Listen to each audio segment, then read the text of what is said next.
un combat à Kinshasa vraiment. Ça s'appelle plus. Et en fait, dans le Baboué, Ndeko Félix a été marambo à Zosala. Parce qu'avant Ndeko Félix a sala makambo oyo nyonso toyo, ils avaient battu déjà alerté à biso mission ni Félix Aye. Voilà, papa Mbanda. Mais avant PAIA, papa n'a pas participé à la mission moko. Qui toujours qui est là sûr que Ndeko Mukina a épinglé le sujet belé. Et à lobby, il comme panafricanisme. La panafricain la plupart bazala qui assassinés. Banani ba assassiné qui bango. Lelo certains ba na bango lelo baza au pouvoir. Donc moi na bango mo baza na pouvoir na Congo. Au papa naye azaki au service ya ba occidentaux. Et aujourd'hui et loko o ba nationaliste ba boya ki lobby, o ba dénoncer ki ngo lobby. Et lelo za elingi salema. Mais c'est le monde balobaki que Belgique a balkanisé Congo. Tala sikoyo ndeko chilumba usina mbokani. Mwana penda ya chelu ndaye ko sala sali boulot pour na bango. Récemment awa ndeko chilumba lobi que notre Belgique est le deuxième pays naé. Voilà. Je me souviens encore France Fanon lobby après indépendance au Tokozwa. Le plus grand bataille aux Africains Barobunda et aux Anini. Africains contre Africains. Africains colons au Bazala en noir. Donc, Batumwindu, mais l'état d'esprit mindélé. Et là, tout le monde a yango. Donc, M. Félix Ayebi, qui est constitution, c'est pacte républicain. Donc, la CEDA déjà territoire, n'a pas Rwandais, n'a pas Ougandais. Et en premier lieu, à Bandina Nini, à sa visite officielle en Ouganda. Aux Nations Unies, ont reconnaître Ouganda comme agresseur et RDC au Panabonga et silence radio. À sa visite, ma bengi peut sous ministre des Affaires étrangères rwandais. Pays où identifié. La ville où le pays est commettable à bêtises. Et viola et boma batou. Bobengi bon pesi bon fait bonheur. Et ça significatif. Et ça hasard. Makamo ki pena likambango penza. Ayebi ki azana soutien ya bamboka oyo bazo senga balkanisation au Congo. Voilà. Chikoyo na part na biso photo yeba ke tozana guerre face à ba malade mental.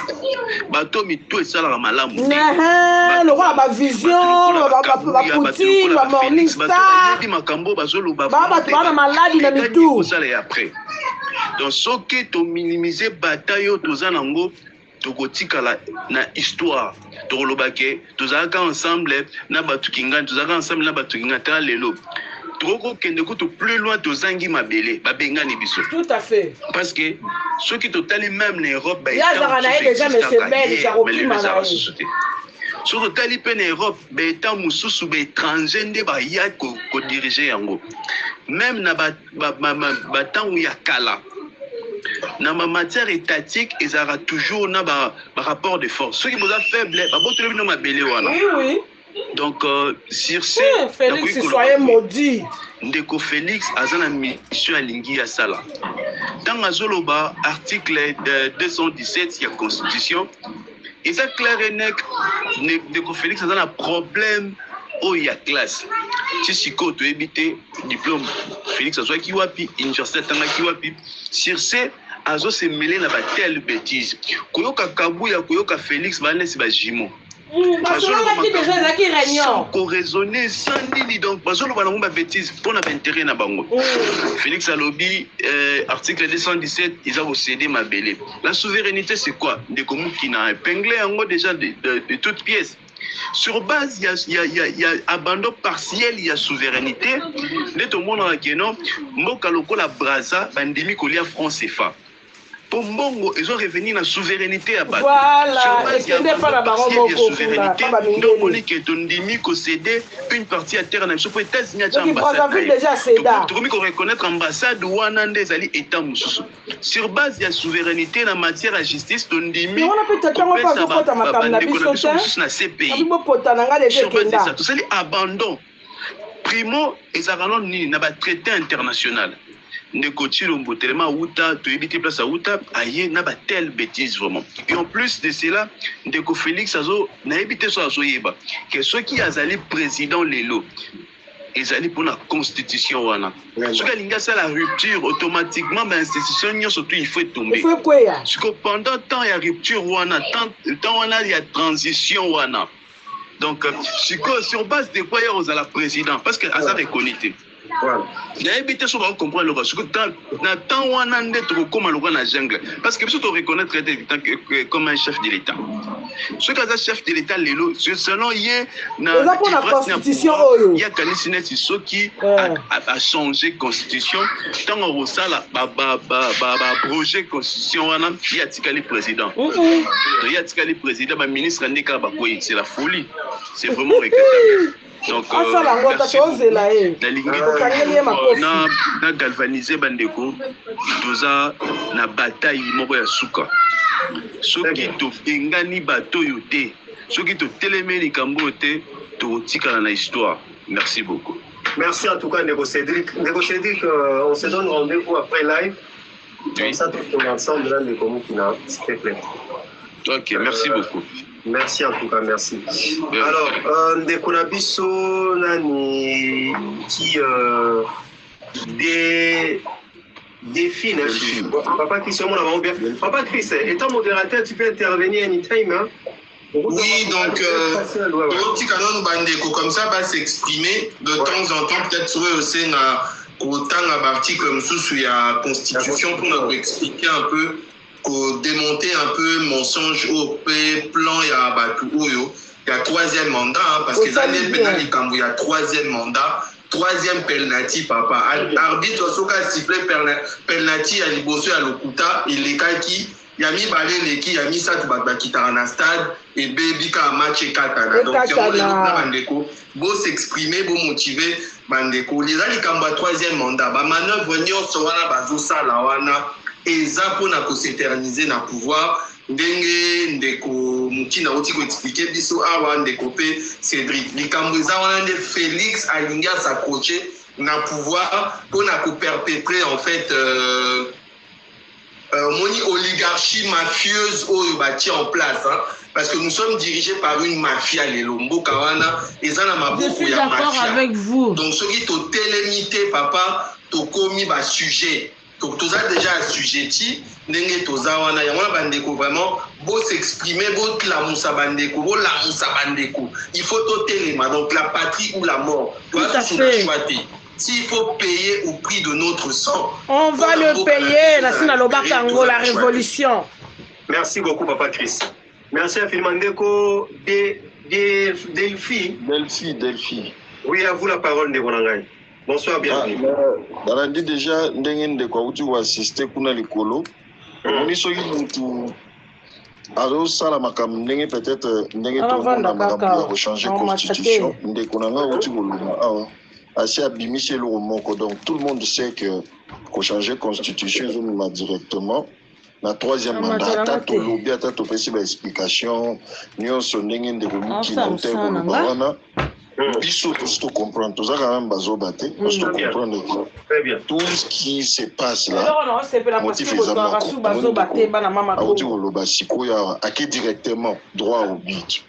Alors pour aussi te comprendre l'okoana est-ce que nous devons combattre c'est ça problème ezaya la troisième mandat na muto to mona peut-être à saler l'auto moni ndeko yo bo kitisa ki liboso il voulait expliquer des choses mais naza sûr que ce que l'anda qui ndeko mukina bien na ba propos ndenge a expliqué parce que je pense que ndeko mukina za expliquer pour na peut-être ndeko loko la papa au bukitisa ki wana pour que aluka comprendre mais quand bien même na pour ça ya ko comprendre non pour mais ça ya ko comprendre te pour mais ça ya kozana na pour ça ko yoka voilà muto wana zolo balika bu place wana boyebi ke awlo bela likambo boy mais si on a pour ça ya ko yoka eti ata gangi ko comprendre que l'autre tout à fait le bigo na kenena yoka parce que au moni lelo moi je pense que Batou Bazako finga Kabila, mais il y avait des gens qui s'accrochaient à Kabila.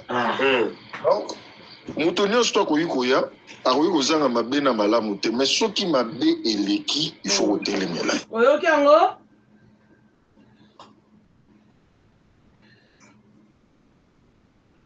balikana na Congo même le père ya Fachi abanda hotelemela Mobutu donc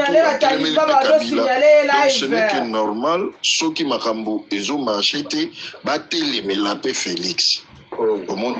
Donc il faut avoir d'abord des stratégies. Des stratégies. Ngana bandoze yana ukaka ba stratégie. Au moins déjà ndeko mukina a expliqué déjà bamakamu susu ndenge bazolinga basala bamakamu constitution et à koti à la kisibino ndenge nini bamakamu wana ezalaka. Je pense que la deuxième personne ou la troisième personne a royape na moins stratégie. On parle beaucoup, mais on n'a pas beaucoup plus de stratégie. Na yoka ki olobi awa basala makambo ya ba ya ndenge tozako sala kala er ba rebelle ba kotaka na époque ya musée. Donc bola muka batu bazola la te tokengela mboka ba rebelle baza partout er ba Rwanda ba kotaka na Kinshasa. Donc ce sont aussi ba stratégie moko to kusala pour que to la musaba. Moi je pense que batu ba koyi ko lité ba changer constitution. To monaka na yemei batu ba boyi ko voter. To monaka mo. Tout le monde a payé belé. Tu vas changer le système. Il y a que au moins le roi n'a dit tricherie trop dans ma élection en Congo. Tricherie trop. Et toko il y a pas une stratégie pour empêcher Batou. Pas ça la tricherie. Parce que comment se fait-il que tu peux ça par exemple surtout dans la ville Moko? Parce que moi je connais qu'il y a eu peut-être un mouvement et les gens qui ont voté Martin Fayoul. Mais seulement. C'est ça la Batou, oui. Ouais, seulement, ce qui majorité il y a bateau bazo ya koyiba, ba komi ebele, et que bateau oyo bazo kendera ndenga vérité baza mukie, au moment que bateau bazo ya koyiba ba redominer. Si on crée des stratégies et que le politicien au baza na katia groupe wana ba yebi que awa toza l'empêcher pour na koyiba. Voilà. Au moni vous allez empêcher pour la royiba. Au moins que bakosala ngo te. Bakosala ngo jamais. Mais ceux qui batouana o bazo mona que il y aura vraiment des possibilités pour voler. Et ça un moment moko boye Mobutu amona que wana matana kita na okokate. Pourquoi? Parce que ba stratégie comme ngebele. Moi je pense que il faut des ba stratégie zala. Parce que toko bunda to bundi pas va changer la constitution. Et tout le monde pour on a troisième mandat. Vous voyez?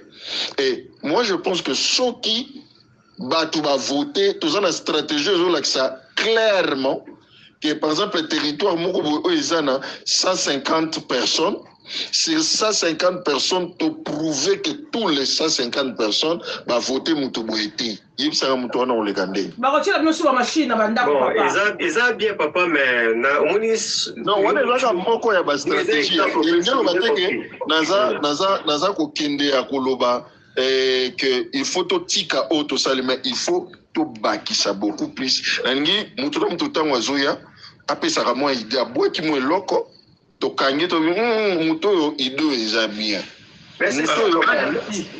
problème c'est que moni awa koya couper sa pa stratégie et ça le coup la net on dirait côté que la bango voilà pour ça là on a une box. Bon quelque part aux appels la raison numéro ya groupe na privé. Oui, quelque part au moins idéologie à groupe na privé wana les appels peut-être bien mais tout ça la bonne.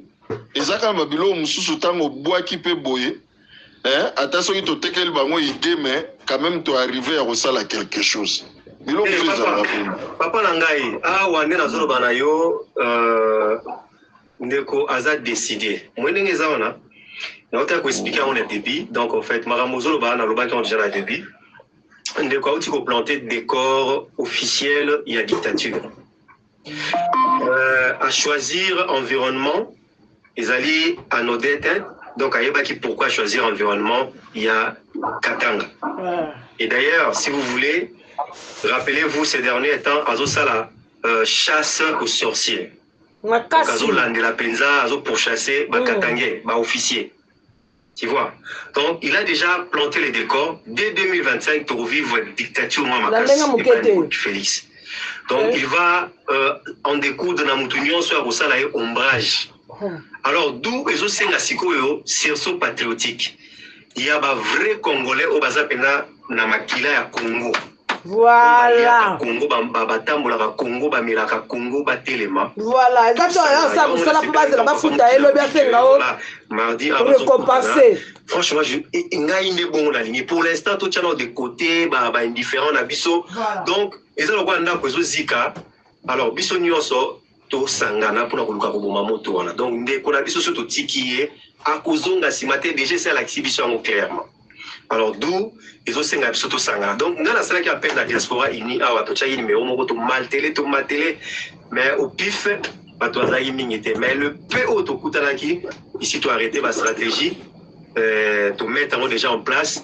Donc pour la remettre pour la moussa ba congolais au bazali mais puis tala ne bazo zo ba congolais parce que bah qu'ils sont en face d'un peuple voilà oyo la plupart pour ne pas insulter ba ndeko na biso oui attends raté papa ba ebe lokote yona to bazo ba classe voilà ba drogué yona to bazo ba classe donc yangona faut vraiment tout ça rescousse to meka ko aider ba ndeko na biso to téléman journée wana ya makelele et mes campés pour la moussama kelele wana ils signal moko d'alerte tous autres de là-bas pour la savoir qu'on en a marre et puis on ne sait jamais sous l'effet ya makelele wana ça fait déboucher à quelque chose donc voilà. Merci beaucoup Ndeko Nangai. Merci ngara nazo landa nazana oti na suka donc ça va. Merci papa. Moko to na privé ouais. Comment ça na s'abonner na compte na yo comme ça ou ça la retour au Komelanga s'il te plaît. Pour tout ça na besoin ba patriote bato bazana ba idée. Moi ba stratégie wana ozana ngo wana et qu'on sait na faut qu'on travaille en privé parce que ah tozoya ndé pour mobiliser le danger oyo ezo guetter biso ba congolais et batou ba s'engager na combat oyo parce que combat oyo eza combat ya survie.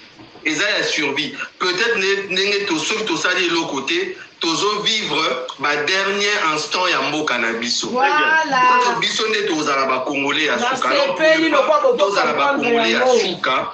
Tant ya ngo il faut to bouna. Voilà. Très bien. Ça c'est vrai. Merci beaucoup. Papa Chris, merci. Je suis content. Voilà, donc le prochain Papa Chris c'est dans la numéro Christian ou bien numéro Loucha. Pourquoi les lopo na ngai? Christian appelle des Loucha. D'accord. Papa Chris appelle des Kofunga après maman Moi. D'accord. À vous la parole, Papa Christian. Merci beaucoup. On a Pessi Binogno son beauté. On a accordé dans nos paroles. Présentement, je suis au Katanga. Je suis originaire et à Ville à Lubumbashi, mais actuellement, je suis à Ruzi. Okay. Mais Nazar n'a pas si il y a comme on a Makambo Chilomba Lobaki devant Batou. Et la majorité des gens qui sont là, moi, je n'aime pas parler du régionalisme, mais vous allez vous rendre compte que le jour que Chilombaya qui n'a le Lubumbashi, on a imposé d'abord, premièrement, il y a un magasin nyonso kangama. Ba pesi pe ba jeton pour ba tuba kende oyamba soki ba yambi ba pesi mbo ba pesi soki 10 000 après. Voilà, la journée là au rata koteka. Ba tuba kendaki ebelete. À part les ba migrer ou ba outi Grand Kassai ne bakendaki ebele ko participer. Ce qui est vrai. Exode wana ezalaki po bakende koyamba ye mokolo kokoma kuna. Esalamaki na Lubumbashi. Voilà. Toza na 4 langues na biso awa na Congo. Mais na Katanga bato alobaka mingi Swahili. Mais na meeting wana ezaki Chiluba ebande kokolo. Na ndeko tina basolo bayebi na Chiluba. Ya meeting wana. Elingi kolakisa ke bato ya IDPS baza na projet na bango ya kosala neti ba dominer bato lokola balinga ko dominer ba dominer isusu bazo tinda bato na bango partout. Mais eloko ekamisinga ya komona président de la République garant de la nation azoloba article 217 et pesi possibilité ya kopesa mabele na ba paya wana nde. C'est là où moi j'ai compris que en tout cas nous avons à la tête du pays des gens qui nous gouvernent par défi. Parce que yango bakola ki na poto na ndenge nini alesa kaka libumu mutu ekote eloko te basebele ba Clément Muyamba ya kokisana. Mais n'a pas pour expliquer souveraineté plus de 35 ans la réalité toyebi mais en réalité c'est qu'il faut qu'on eba ce qui te télémité sinon toko la lobby wana muto ozongisi na cimetière okende kaka. Donc merci pardon de Kongai, merci. La CP de l'euro lobby a assez tout limité donc ils a donc favoriser bango pour réaliser l'euro bazokana. Alors, et pas là aussi, qu'est-ce que nous devons faire s'il y a des choses à faire? La révolution, la synagogue, on a pas parlé les bélés. Est-ce que vous avez la connaissance, il y a Batou, Babou, Sungabiso, vraiment, il y a la révolution. Mobiliser vraiment le peuple pour l'action autour de tout ça, là, et ça la peine les candidats Moukuma ya Congo. Il y a hôtel, il s'appelle. Ah voilà, mais avant pardon papa, vous continuez sur la PV, au commerce biso la PV, il n'y a pas de souci. OK? Ça va pour déjà on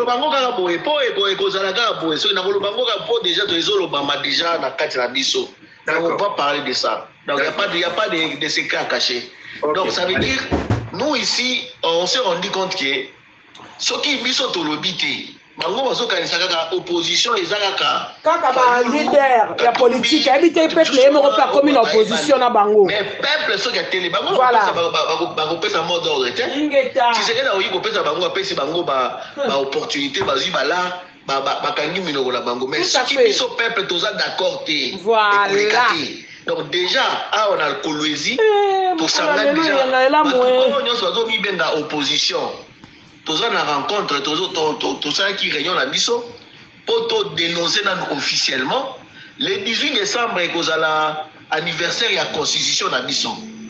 Déjà, na minute tous préparé déjà. Ça veut dire que tu vas bomber le ma coach na inbox besoin de marquer boyoki ba réunion ça salama. Idée moko ekoti ekonani ndeko na biso mukina lobaki awa il faut concert wana ya manzanza wana ebeta mapena na Kolwezi. Et là, déjà idée, donc au salango, donc au salango, biso déjà tu préparé, tout salango déjà à la Kolwezi et qu'au bandation, il y 20h, tu bandit concert, on a attends 2 heures du temps et 4 heures. Donc déjà la minute on a comme ça ba kangamboka mobimba ba ko kangamboka mobimba biso to zelati sous mututé la loba biso moko to banda déjà la Kolwezi et kokota tira ba France 24 kolobela ma ba journaliste étranger baza partout déjà parti oyo ba investisseur baza ebele. Très bien. Alors soki to sali makelele awa batwake par exemple ba service te ba sentir que bato atomboki a rozonga sima. Donc il faut comprendre que opposition ezala ba wana ba ebanité mais opposition bandi na biso yo eza génération cycle faut ba ba ke tozali. Donc yango wana na lobby donc ne pas idée tozala ngo ya kosala na kati ya Kolwezi to ko beta pe concert wana ko beta ma mais la CPN na ndenge boza na idée moko soki boza na ba réunion beaucoup ça appelle biso et ça moi bien sinon biso doza pe contre constitution ne pas changer constitution les articles on peut réviser mais changer constitution wana est aussi mbaté vraiment et aussi mbaté soki a lobby qui article 217 des armes mais à ça président de la République à 5 ba député ba revoir article wana ba longole yango ba article biso nde bakolomboka baluba bokoyoka biso ebele awa mabe kozala contre baluba tokoluka. Ok, moi ntango alaga beti déjà gene moya tika message eza te aza na kanda. Tika loba ndeko, tika loba eza nango maloba na ye. Ezoko engagé ye.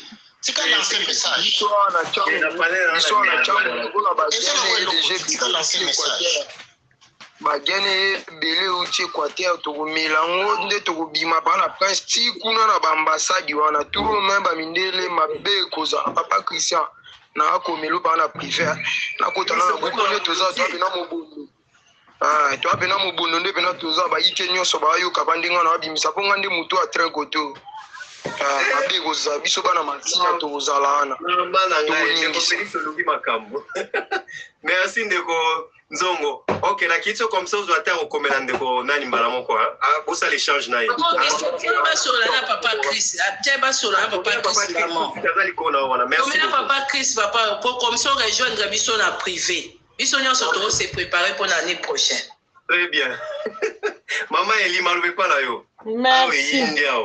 Merci beaucoup, merci. Bonsoir maman Moïsanza. Na mon na sepela ko mona ona Katia. Bonsoir maman Eli. Merci beaucoup. Voilà, merci la bande de cons tout besoin panel. Je crois boroyo kanga m suma kamsu na lobezande mona Moïsan parce que to kenanga na ba idende moko.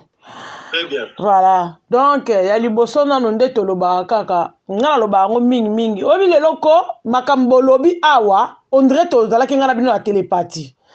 Na sens nini na lobi bien que makambo ya ko bon ko loba su makambo kaka ya constitution ezate photo changer ngo comme likambo ya troisième mandat na kota apa non na kutipe le même mot ezako exister awa troisième mandat donc on dirait to travailler kinga na télépathie mais nzambe kam taza na kati na biso voilà likambo na ina loba mususu yango yo boye ba ngo ke toza na mutu o toza ne ba problème azala mingi na kati ya opposition ayebi stratégie nyonso oyo elekanaka na kati ya opposition nalanda ba video mingi ya Félix bandeko na nga kombo na nga mama nde bomonika Elibix mama Eliane donc Félix aloba na bato bola tango ya Kabila nga na zonga aka na kati ya ba video na ye epesa nga boyebi nde permettre nga na comprendre à quoi jouer ce garçon.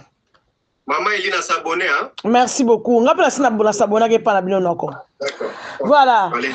Donc Félix alobaka na batulata na Kabila boy. Il faut bannir la paire.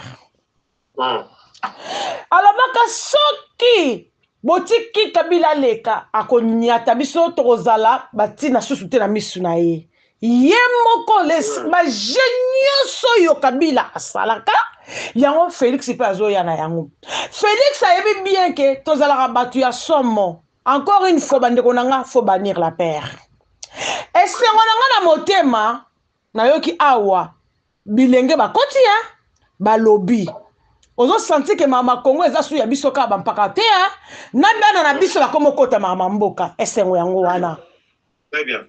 Ba komi koya ko défendre mabele oyo ya bango héritage na bango. Très bien. Oh, que biso soki lobi to leki bango ba kotikala na nini. Bandeko nanga, encore une fois faut bannir la paire. Ngana tamboli mikili na mikili na zoki mwa ngolu wana ya kotambola ba ma mikili. Mboka moko te se libéra sake makile tanga. Congolais Olinga te liwe ezali destin ya mutu sota kokendaka un jour. Papa ote koloba awa tout à l'heure. Vomena kufata pour mabele na ngana okena honneur. Lelo te lobelaka Thérèse Kapangala, te lobelaka Rosu Mukendi o bango baza ko cracher na mémoire na ye. Ezalaka pe ka pour ma constitution oboy. Mais balobelaka ba kombo wana. Ba forêt chibeya. Voilà. Balobelaka ngon lelo na ndenga mabete ya kombo ya bana na biso wana to ya bandeko wana bazo ezonga katili lo na kati ya minoko na biso. Toujours dans le bon sens. Et pas bazali. Tina makomi nzambe o ba yelaka biso soi-disant ba Bible. Ezana ba o ba telemaka ba bundaka pona mabele na bango na kati ya Bible ko mama. Très bien. Et le bi na ngone décoration ko bali to lata kanda esantu. Bande ko nga to pona su mutute. Même nga Eliane na baluke libino na za très bon ça sangai. Oh ya kotikala yem ta komona terre promise. Ali tozo ke na yango tozo na tina kopona mutute ozana biso tokozala na yo elongo ozana biso te ko leka mupanzi ko telema na liboso te Très bien. Ko telema na liboso te parce que ba traître baleki ebele oya kolinga azala na biso azala na biso oli kozala na biso te kende kosala mokino na côté na yo so yo telemi liboso na biso yango na baki tout à l'heure o soda oye balakaka bango soki bazwi pouvoir soda kosomba ndaku akozala na mutuka na ye balakisa biso soda asasomi ndaku azala na mutuka na ye balakisa biso azate soda oyo telema liboso na biso bana Congo oyo telema liboso na soda oyo kwa kanga yo soki bozala molotov bwakela ya zika to tumbaka pe ba Rwandais oyo akokoka kobunda na biso ye wana neti okene ti na victoire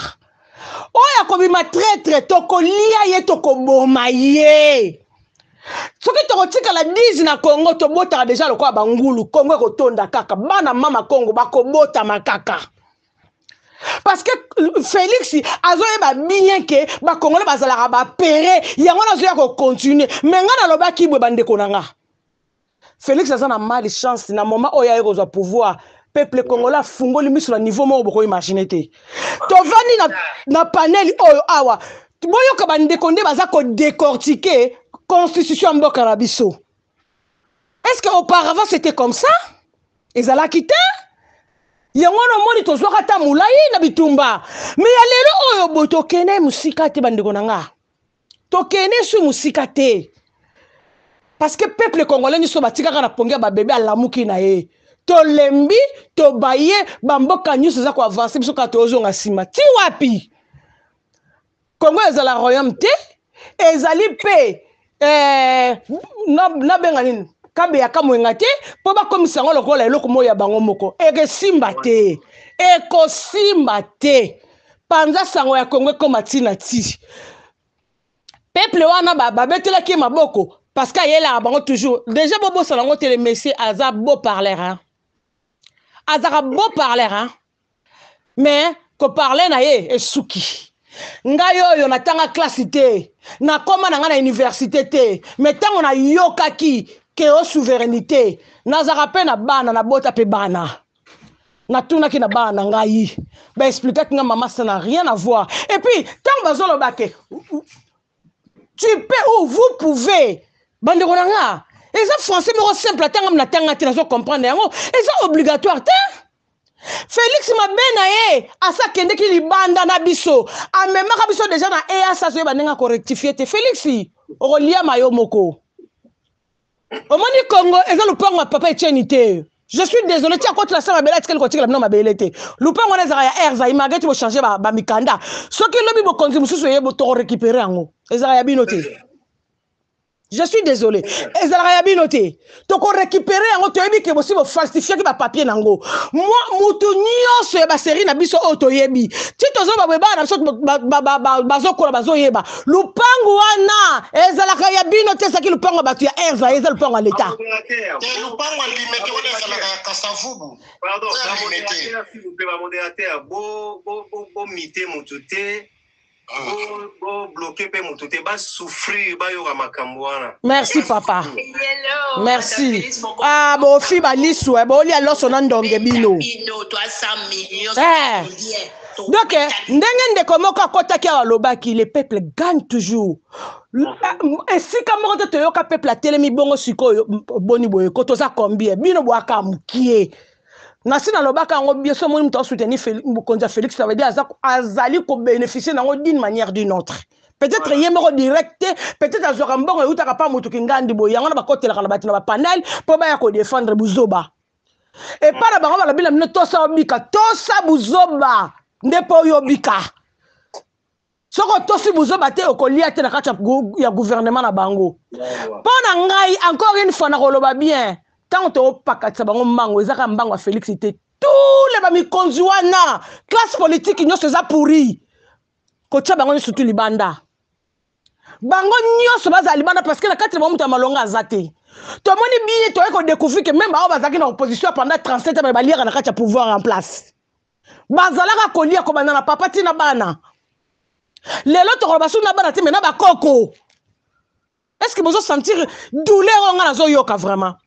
Moi na Félix atanga wapi na Belgique azaki motiki azaki guetter atela ka basoda so ba ye po teka banja baninga zo ba bénéfice mais lelo azako diriger ba mine vraiment bandi konanga toko suka wapi chancelo ko pamba na kimbambala ya RDC siko bato bazolinga ba coloniser bino na ndengo na bino bongo pesa bango chance jusqu'à où vraiment ngai yo bakoma ko benga nga rwandaise ba pesa ngai ekolo lokwa bango bazanga machine oyo baka bikolo abatu mais bazobosa na kati ba institution na bango nyoso to ba travailler na ba rwandais kota même na wenza gambela osomba biloko na rwandais Matin la taxi bisi okokota na Rwandais. Zwa taxi okozwa na Rwandais. Tina mutu akuse ya Félix alalaka na Rwandais. Menga babenga nga Rwandaise. Mais soki naza Rwandaise ya solo seke na lingi Congo koleka bino ba Congolais. Vraiment. Tala ndenge ozolobela mboka no. Mafinga sila bango ba argument za susute. Soki bakatani bakomi bakokenda mafinga bakomi ko qualifier batu baza ba Rwandais. Mais so na logique des choses so bazaki mayele bakofinga pe ba Rwandais te parce que bayebi ke bokonzi wana euti wapi. Tokote le mama Moïsanza oya kokufa tikali etokundi ye oya kobika kokota na terre promise bafwa bashala Félix oye na taya mabe peuple congolais sako mayele. Voilà, c'est de ça qu'il s'agit. Félix oye na tango mabe na komonoloser par la parole te na tiki bande comme subaloba. Merci papa na senga banda kala mais je crois moment merci beaucoup. Merci papa Nangai. Merci. Bravo en tout cas maman bale combien la PV maman au intégrer groupe là. D'accord, merci mon frère. Merci. Nazo comme la bine. Merci. Voilà. C'est de ça qu'il s'agit. Waouh, la patrouille la mort nous vaincrons mes chers. Voilà. Oh ezali moment ya ba aigle ba sanga. Voilà, voilà siko ba maman to comme telema. Merci beaucoup en tout cas maman Nangai Eli. Alors le suivant c'était Ndeko peuple qui est à côté pour les intérêts de quelque chose ou de quelqu'un. Vraiment. Je dis donc voilà. Maintenant comme lui nous a attiré l'attention là-dessus, il faut que chaque personne qui a un représentant dans chaque truc, il faut qu'il aille lui écrire. Lui dire non, nous officiellement nous ne voulons pas de ça. Papa, allez porter notre voix. Il faut qu'un lobby au téléma. Allez voir les parlementaires qui sont... Oui, mais on va faire les deux, il faut faire les deux. Parce que si on ne fait pas les deux, ils vont comme nous prendre comme à défaut, comme des enfants. Oh, mais vous avez... C'est vous qui êtes parti déposer un mémo dans l'ambassade, vous avez vu, non? Oui. C'était pas vous? Ouais. Ah, très bien. Merci en tout cas. On était à l'ambassade, ouais. Merci beaucoup. Non, on y était. Merci. Merci. On y était, mais c'est pas nous. Ah, d'accord. C'est eux qu'on organise. Et on a juste soutenu parce que pour moi, c'est important que ça se fasse pas. Parce que nos frères et sœurs, ils sont dehors. Ils sont pas dans leur... Même si là, il veut comme bloquer c'est ce que je lui demandais. Je lui dis, mais comme il baba devant cette histoire, non. Donc aujourd'hui, moi, les Congolais, je vous le demande, qu'on ait des différences, qu'on s'aime ou qu'on s'aime pas. To batte la mbo cannabiso. To batte la mbo cannabiso. Parce que ils nous ont infiltrés et ils sont en train de nous nettoyer petit à petit. Vraiment. Vraiment. Protégeons-nous. Sinon, nous n'aurons plus de pays. Voilà moi la contribution que je vais te donner aujourd'hui. Et je veux te remercier pour ce que tu fais. Et comme tu le fais, continue comme ça. Moi, je ne changerai pas. Moi, je suis pas dans la politique, mais je suis là pour soutenir les gens qui font des vraies choses. Et les autres qui veulent prendre la relève, montrez-nous que vous êtes là, qu'on vous soutienne, même en privé. Comme ça, on sait qui vous êtes. Et comme ça, quand tu nous posons la question, oui, mais si Félix il part, on met qui? Je dis, bah, il y a un tel, il y a un tel. On veut plus des vieux. Bah, Veba Kende. Merci, merci infiniment surtout pour ce que vous faites pour votre pays. Voilà, c'est un citoyen lambda mais qui aime bien son pays, donc il s'est lancé dans des œuvres humanitaires. Donc, Aïda Bandekonabiso, la Goma, Azana, ONG Kuna, Zosungaba, Nabiso, Sokotali, ba condition pour Banabiso, la Goma, Azolia, Bazola, la Nango, Bandekonangai, Sokoza Bena Muto, Zana Mutema, Yabo Papa, aussi porté, je vous dis. Mais ce monsieur que vous voyez, il s'est donné de la peine, n'est-ce pas? Là-bas, faible moyen naïe. Donc, Azo contribué à aider Banawana, Yakolia, Yakumela, Yakolata. Ce sont vraiment en tout cas des actions à soutenir. Merci infiniment de Konanga. Et pourtant, Makambo Yazo Sala, ils avaient dit le gouvernement. Le fallait ça là. Mais il est bongo. Condition par la personne à Goma, n'a pas qu'un réfugié sur Kotali Ango, ou les lama et la mise de Konanga. Oui, ça va péter. On a checké la vidéo, on a vu la ban, na bacheli, bango basani, bazo, donc biloko bacheli, en fait, bazo lembu la basani, ya pamba bandeko. Basani, loko ezate la carte, bana bazo lembu la bazo liya, bunda talinga di, ah, est-ce que bateau pena bazana mitema? C'est dur, c'est très dur. Merci beaucoup, merci Negoluch. En tout cas, big up, courage na ozo sala. On est ensemble, mon cher. Merci beaucoup. Nako qui t'a pas sur un Matsamutu. Je suis en bas. Merci infiniment, en tout cas, merci. Courage en tout cas. Et ne lâchez rien. Papa Chris, vraiment bravo pour la macasse de ça là. Tiens, Bishop, ma explication, on a ma constitution, on a ma camébélé. Et vous vous soutenez vous deux, et ça c'est formidable. Là, maman, maman, comment on est là? Ah, pardonnez-moi. Maman Moï. Tout le temps, elle a coucou, papa Loucha, bien parlé, papa. Merci pour le cadeau. Merci beaucoup. Allez, courage. En tout cas, la famille Bambote Bande colère est grave. Situation Makambo Félix Tshisekedi Oyo. Ils ont besoin, Netinga personnellement, Nancy Lozolo avec tristesse. Et à part tristesse, Nazolo Bapé. Merci beaucoup. Il faut qu'on sensibilise, qu'on prépare vraiment les Congolais. Papa, pour la Congo, panel na biso tous on a besoin il y a débat pour Félix Nabatunaï. Très bien. Là, pour perdre temps, il faut tous à la radicale et ceux qui pendent batu ba mati pour nous couper sa biso explication il y a Félix au monibo il faut tout quitter sa bango. C'est comme si tous bima ba idiot net bango. Moi c'est idiote. Alors que Félix a yebinaye article wana azo comprendre mais c'est monsieur a osalango esprit. C'est comme azo donc Félix aza ngasina étudier voilà pourquoi na eu tranquillité.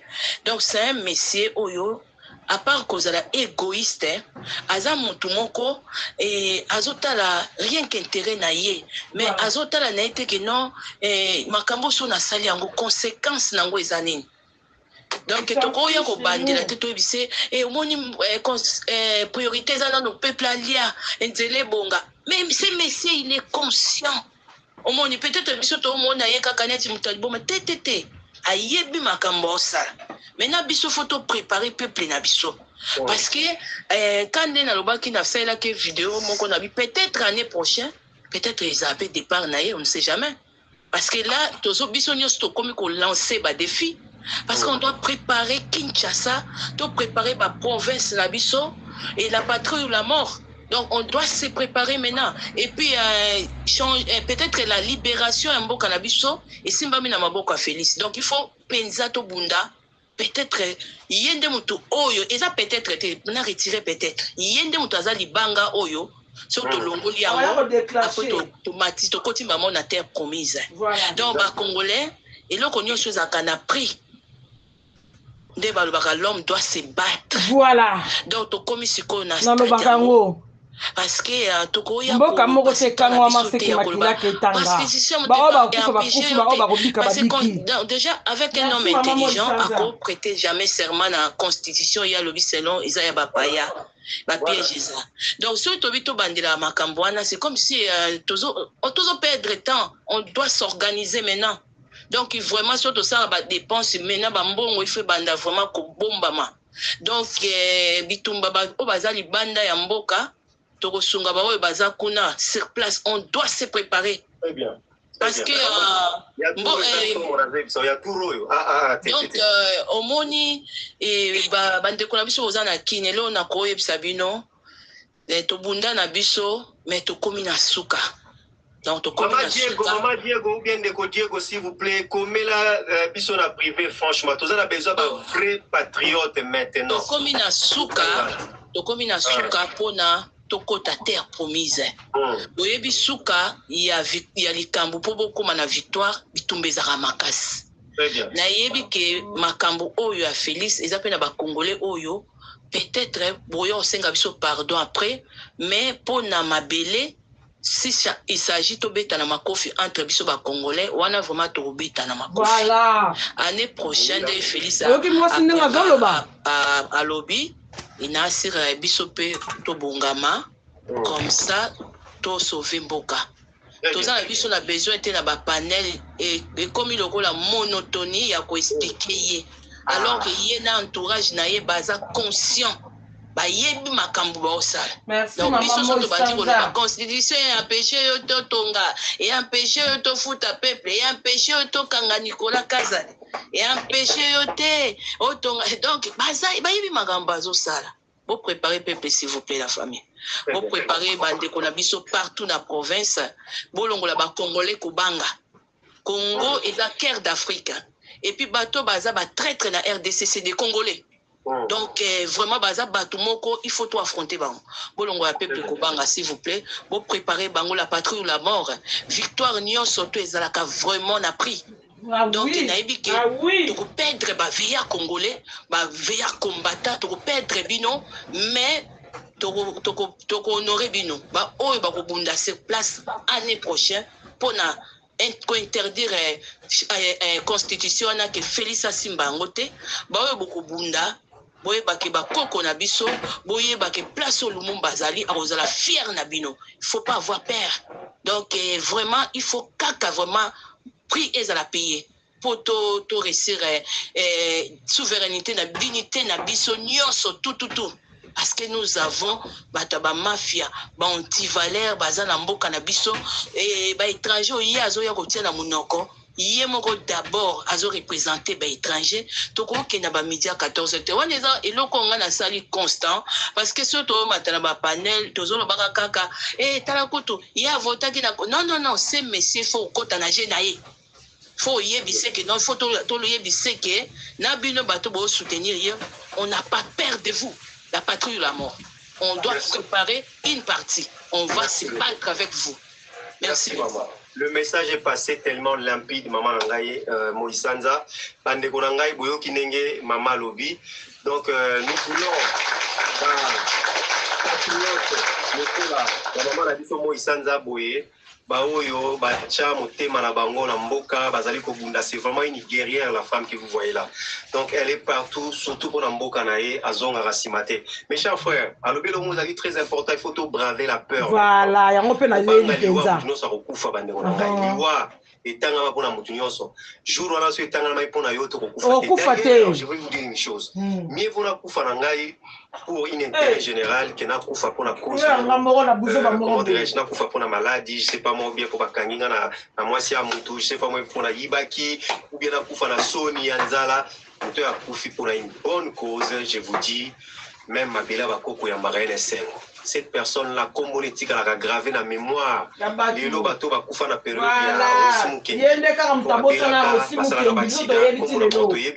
mais les lots aussi, comme on a eu l'obamaka. Je vous dis, on a sauvé la nation et c'est un sacrifice. Nous devons nous le faisons pour l'intérêt de notre progéniture. L'obiso qui tozate, bana biso, bakuta Congo moko, oeza na ba base moko solide. Congo oeza na ba bon, na eza placé na ba bon rail. Congo Oyo et Kosala que Congolais nyonso à vivre malamu la stabilité sociale à la malamu que là si makamu nyonso po ba na biso ba souffrir te si manabiso. Voilà mes chers frères, merci en tout cas maman Nanga Moïsanza.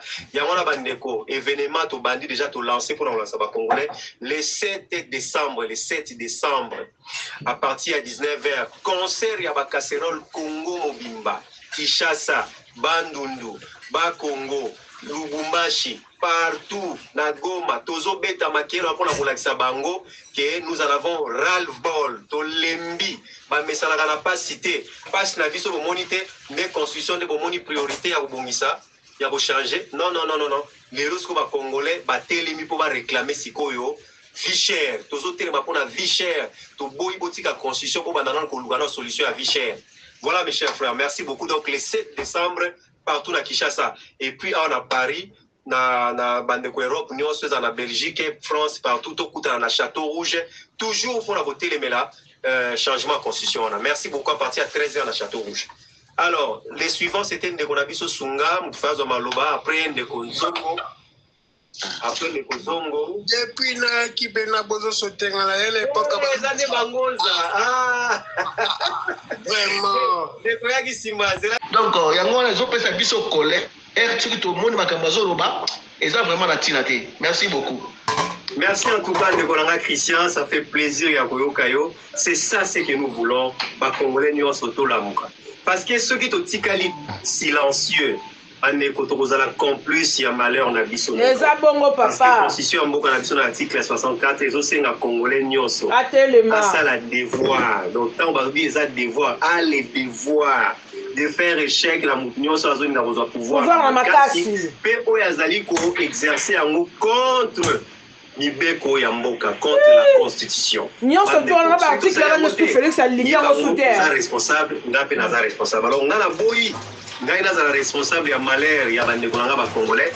Il y a un autre jouer chacun, a joué rôle là. Papa Nanga Christian, vraiment, combien la vision la PV, comme ça. D'ailleurs, lui, il a une grande réunion. Mais na moni bande kunanga mungu bazawana baza vraiment ba combattant ya kin na mususu na moni bangwa na live na ya Katanga soki ko yibo permettre mon déjà biso nde tozolanda tozaja bato akati okitisi biso comme ça on matisa pe bango na moni bazo senga na merci en tout cas. Tam susu bazo des places à osenga demande kitana nu batu misusu net biso bato lobi to ya ko bandela pe ko senga to mata so to boni likamba ko loba mais merci infiniment. Merci en tout cas pour toi Zinayo, merci. Alors voilà. Ah très bien. Deboué Malam, Tolingi Boué. Merci en tout cas, merci. Papa Chris, c'est vraiment ça le message la bande qu'on a vu sur la numéro 1 dans la montée à groupe. Numéro 1 na meki ko chango tout à l'heure mais nazomo na TikTok azo longola yango. Nazo sala ba demande à chaque fois de kosoka intervenir na s'abonner na compte nae. Bande en tout cas bo hésiter té bo s'abonner pe bo komilanga parce que toza vraiment na besoin na bino surtout bino bateau boza sur terrain au boza vraiment na souci ya Congo parce que numéro moyen to tia a ezate parce que TikTok à chaque fois azo longola on bo komilanga na privé na routine de la bino ngo chacun na privé comme ça to kuta na to solo là na sepeni makati vraiment na initiative bande ko bazui même na niveau ya kin même ndeko mukino Congolais lingi mboka na ye. À part quelques fanatiques oyo bazoya pour faire croire biso que balingi changement ya constitution au pour n'approuver sa 3e mandat et pas ya Tshisekedi o azana bilan moko ezana négatif eza 0 ba Congolais nyonso tende balingi on ba o balingi on baza minoritaire eza ba o ba na mangeoire ba o bazolia ba o bazo profiter lelo na quelques fanatiques yango na bande ko bo hésiter en tout cas beaucoup Melanga et en tout cas beaucoup Melanga en retour ton compte en contact il faut tout solo là plan au Tshisekedi azanango il faut échouer Tshisekedi dégage Congo comme un royaume té Congo est un royaume té eza ya mutu moko té Congo eza ya ba Congolais bolie Petro bozotonda raté ou komisiko heure ya ba Congolais balingi bazwa destin ya mboka na bango na maboko. Merci en tout cas. Bon hésiter beaucoup. Très bien, merci beaucoup Papa Chris. Alors Ndeko Lucha, bonsoir, bienvenue Malobe pa la yon de Gonangai. Ça fait longtemps la monioté. Ça fait longtemps parce que Tazakina moi ba stratégie à faire avancer mboka na biso comme tu me connais. Ouais. Moi je suis toujours un peu hors politique parce que je suis à fond sur Goma. Là, hier, j'ai fait la prise de parole à manifestation pour le non à la Constitution. D'accord. Mon propos, moi, était très clair. Félix, pas Félix, c'est pas mon problème. Le problème est, Bazo Koufa, il voulait faire voter des gens pour changer la Constitution. À quel moment c'est possible ça? À quel moment on peut laisser mourir nos frères et sœurs où ils sont à l'extérieur de leur propre maison? Donc ils ne pourront pas voter aussi, donc ils n'auront pas le droit de parler. D'accord. J'ai dit ça, et là tout à l'heure j'étais dans un live. J'entends quelqu'un qui parle. Il dit non, mais vous savez, nous, il commence à expliquer un peu comment ça marche, tout ça. Donc je vois, c'est un envoyé. Donc je monte, je lui pose la question. Je lui dis, mais moi, je veux pas, tu sais comme moi, je suis pas là pour montrer que je suis intelligent ou pas intelligent, c'est pas mon problème. Mais j'ai envie de savoir, c'est important. Tu as dit tout à l'heure qu'il y avait, soi-disant, quelque chose pour aider les entreprises. Oh non, que les entreprises publiques. Je dis, bon, laisse alors. Mon autre question est, comment est-ce qu'on peut faire voter un changement de constitution ou demander aux gens de faire un référendum, or qu'on a des gens qui sont déportés, qui ne sont pas chez eux. Il y avait des médecins, il y avait des docteurs, il y avait des fermiers, il y avait des gens qui avaient des maisons, il y a des étudiants. Donc eux ne vont pas voter.